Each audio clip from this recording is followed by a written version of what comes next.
Are you behind on your reading goal this year? I'm going to be sharing with you some books that you can read in a single sitting or read in one day. These are some of my favorites, so I'm excited to share them with you.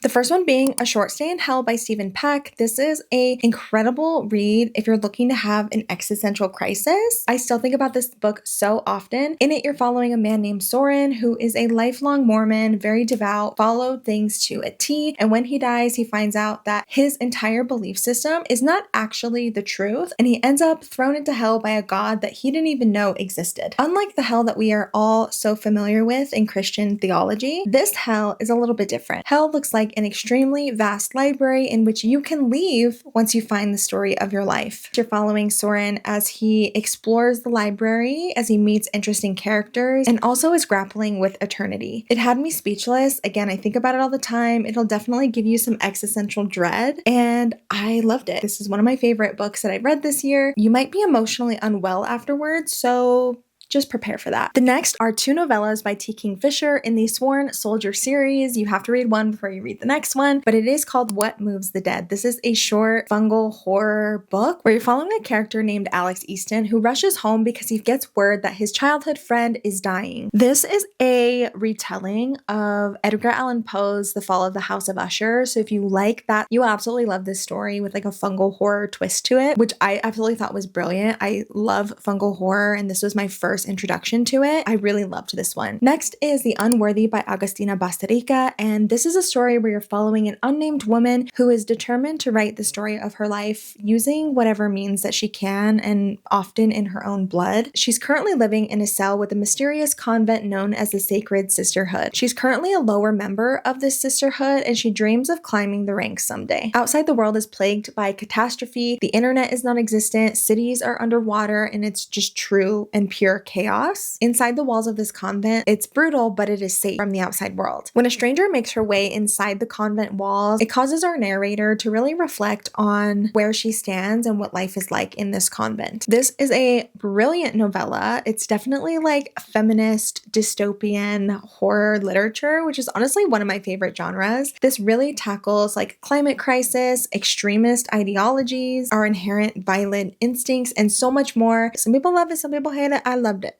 Okay, so check it out. This next one is also a book that I think about all the time, but it is Thrum by Meg Smitherman. And in this, you're following a woman who was on a long space journey, and she wakes up from her sleep pod to find that the ship that they're on is broken and they have no way of communicating with Earth, and all of her crewmates and shipmates are dead, and she ends up encountering a very strange being out in the depths of space. It's super twisty, mind-bending, extremely weird, but this book got me out of a reading slump truly, so I absolutely loved it. Next is the Murderbot series by Martha Wells. This has actually been turned into a series on Apple TV. I have not gotten to it yet, but I did read a couple of the books and I really enjoyed it. The first novella is called All Systems Red. In this, you're following Murderbot, who is a sentient AI security unit who is tasked with protecting a group of researchers as they explore planetary resources. But Murderbot has hacked its own hard drive, and all Murderbot wants to do is watch its favorite TV shows and read books all day, which I can absolutely relate to. This is just a super fun short read. You're introduced to some incredible characters throughout this series. So again,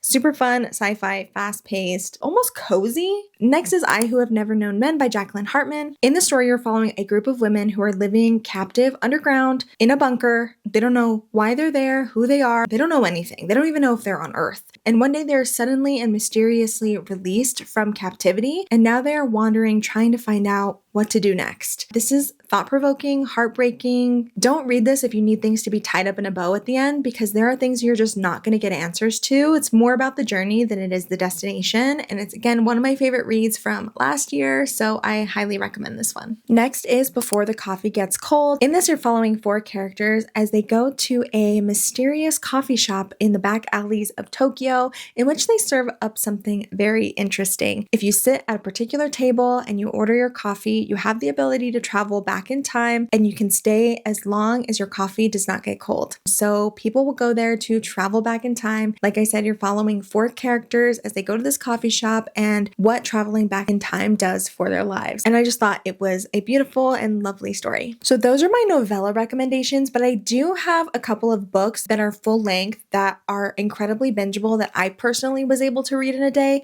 So I'm going to share those with you as well. I'm a relatively slow reader, so the fact that I was able to get through these in a day are pretty amazing. The first one being the Wayward Pines series, starting with the first book, Pines. This is a very short and very quick read. In this, you're following a Secret Service agent named Ethan who travels to the town of Wayward Pines to find some missing agents who had traveled there recently, and he ends up getting in a bad accident and wakes up completely disoriented and also unable to leave the town. So you're following Ethan as he's trying to uncover the mystery of this very weird town. This is like very much like thriller, horror, sci-fi, and it is one of the best series. This is a 5-star series for me. I love it. So all of these books are incredibly bingeable and easy to read. You absolutely have to read this series. Next is Done and Dusted by Lila Sage. This is a cowboy romance. This is one of the first books that I read on my Kindle when I got my Kindle 2 years ago, and I literally couldn't put it down. This is actually the indie version.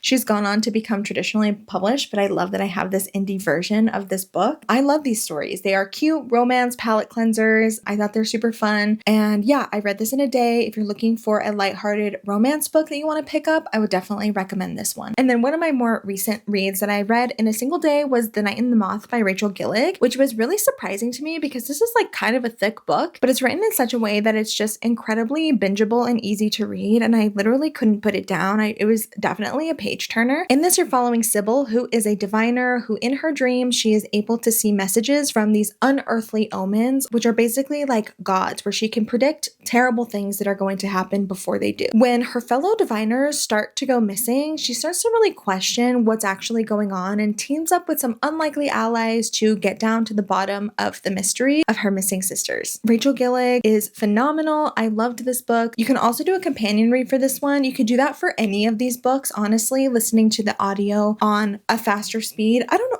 what speed do you listen to your audiobook? I never read my audiobooks on 1 time speed. It's always like 1.5 to 2, depending on the narrator, sometimes 2.5, because some people will be talking real slow. You're cutting that 15-hour audiobook in half. So you can definitely do that in a day. So yeah, would love to know if you've read any of these. What books have you read in a single day? I would love some recommendations of some short, quick, and easy reads. I hope you enjoyed this and found this helpful. Again, if you like bookish writing and lifestyle content, definitely make sure to subscribe to my channel, and I will catch you guys in my next video.